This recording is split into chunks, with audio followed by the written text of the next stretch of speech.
Hello everyone, কেমন আছেন সবাই? আশা করি সবাই ভালো আছেন। আমি আল্লাহর রহমতে অনেক ভালো আছি।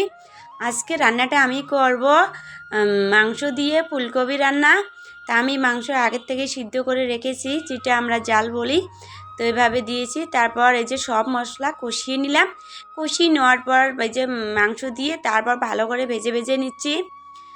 অনেক সুন্দর লাগে, অনেক টেস্টি হয়। আপনারাও খেয়ে দেখবেন, যারা খান নাই ফুলকপি দিয়ে এ ধরনের মাংস রান্না করে তারা খেয়ে দেখবেন, অনেক টেস্টি হয়।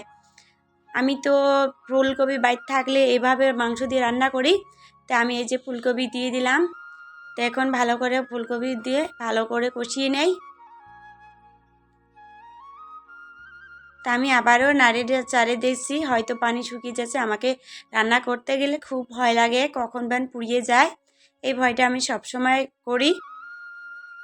তাই যে পানি শুকিয়ে গেছে, আর একটু পানি দিই ঝোলের জন্য। পরের ভিডিওটা আমি করতে পারি নাই। তো কেমন লাগলো?